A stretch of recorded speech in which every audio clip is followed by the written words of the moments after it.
करून जरी करायचं, तुमच्या जर अधिकारात कंपाऊंड करून द्यायचं असेल 100% करा, माझी काही अडचण नाही.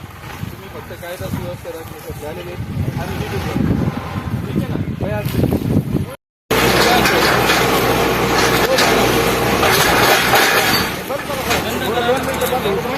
तुमच्या अधिकारात बंद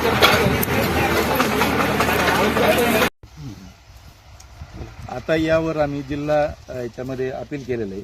तिथं सुनावणीच्या वेळेस आम्ही हे सर्व पुरावे त्यांचे नकाशे देणार आहोत.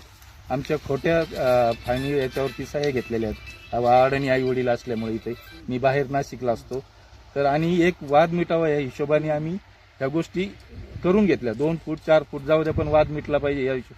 पण 2 वर्ष झाले सगळा तर लगातार आमचा वाद चालू आहे ह्या विषयावरती. आणि यामध्ये भूमी अभिलेख व कार्यालयावरती आमचा स्पष्ट भ्रष्टाचार केल्याचा आरोप आहे. त्यांनी एकाच जमिनीचे 2 शीट कसे केले ते आजतागायत त्यांच्याकडे वेळोवेळी कारभार दिलेला आहे, पत्रव्यवहार केलेला आहे. फाळणी बाराला हरकत घेतलेली तरी सुद्धा त्यांनी फाळणी बारा केला. ते अर्ज गहाळ केलेले आहेत बरेच त्यांनी. पण आता ह्या गोष्टी मला कोर्टात न्यायालयात मांडावं लागते. इथं वेळ नाही की आज दंडेलशाहीने येऊन इथं आमच्या रस्त्यामध्ये कंपाऊंड करतात. आम्हाला कंपाऊंड मार्किंग करून द्यायला हरकत नाही, पण कंपाऊंड करू नये एवढी. आणि पोस्टच्या शीटमध्ये बदल आहे. मोजणी यांनीच केली हा, पहिली मोजणी दुसऱ्यांनी केलेली, म्हणजे भूमी अभिलेखनी दोन्ही पुढचं 68 मीटर आहे ते 64 मीटर केलं त्यांना सांगा. आणि खालची बाजू 62 मीटर आहे 66 मीटर आहे केलेली. जे आहे ते रेकॉर्डनुसारच केलेले आहे. आणि नाही 2 रेकॉर्ड होते का? एका जमिनीचे 2 रेकॉर्ड होते. 2 नकाशे झाले ना. मग ते 2 2 नकाशात बदल झाला. याचे 10 अर्ज आहेत तुमच्या ऑफिसला आमचे. याचे प्रत्येक रिव्ह्यूड घेतलेले अर्ज आहेत आणि ते अर्ज तुम्हाला दिलेले आहेत आम्ही. फक्त तुम्ही तुमचा प्रश्न हा, आणि ते तुम्ही म्हणतात रेकॉर्ड प्रमाणे, पण एका जमिनीचे 2 रेकॉर्ड झाले कसे एवढं उत्तर द्या तुम्ही. नकाशे 2 तयार कसे झाले? याच्यानंतर आमची जमीन भरत नाही. याच्यानंतर आहे ना आमची जमीन भरत नाही. या वेळोवेळी अर्ज दिलेले आहेत तुम्हाला, त्याच्याबद्दल काहीच केलं नाही. 2 नकाशे झाले, 4 मीटरचा फरक केलाय तुम्ही.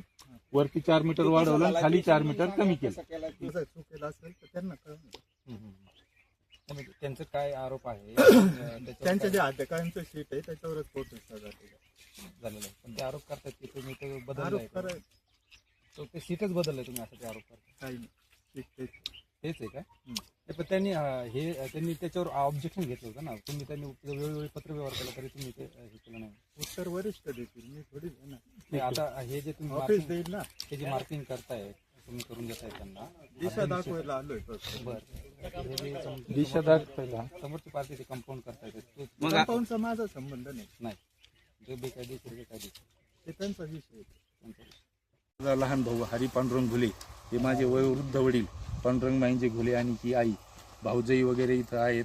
हे यांचं स्वतः शेती करून कष्ट करतात. साधारण मागच्या वर्षी यांनी हद्द कायम मोजणी केली. हद्द कायम मोजणी केली असता या 391 गट नंबरची 392चं क्षेत्र 391 मध्ये निघलं. परंतु त्यावेळेस त्यांनी आम्हाला पोट हिस्सा मोजणी केल्यानंतर तुमचं अतिक्रमण काढून देऊ असं ठरलं. पण पोट हिस्सा मोजणीमध्ये त्यांनी काय केलं, हद्द कायममध्ये जी 68 मीटर फ्रंटला आलेली ती पोट हिस्सात 64 मीटर दाखवली आणि पाठीमागच्या बाजूला जी 62 मीटर होती ती 66 मीटर दाखवली. 4 मीटरचा फरक केलाय. सेम नकाशा, त्याच्यामध्ये 4 मीटरचा फरक झाल्यामुळं आज ते आमच्याकडे जवळजवळ 12 फूट अतिक्रमण करतायत आणि बळजबरीने झांडशाहीने कंपाऊंड करतायत. आमची मार्किंग करून देण्यासाठी कोणतीही हरकत नव्हती, परंतु कंपाऊंड करू नये अशी म्हणून आम्ही पोलीस प्रशासन आणि भूमी अभिलेखला विनंती केली. भूमी अभिलेखनी याच्यामध्ये प्रचंड भ्रष्टाचार करून एकाच जमिनीचे 2 शीट बनवलेले आहेत आणि आतापर्यंत आम्ही म्हणजे सर्व काम धंदे सोडून त्यांच्या पाठीमागे 2 वर्षापासून फिरतोय, तरी आम्हाला त्यांचा रिझल्ट येत नाही. फाळणी बारा आम्ही हरकत घेतली तरी त्यांनी फाळणी बारा लागू केला. त्याच्यावर आम्ही नाशिक जिल्हा अधीक्षकाकडे अपील केलेलं आहे. ते अपील अजून प्रलंबित आहे.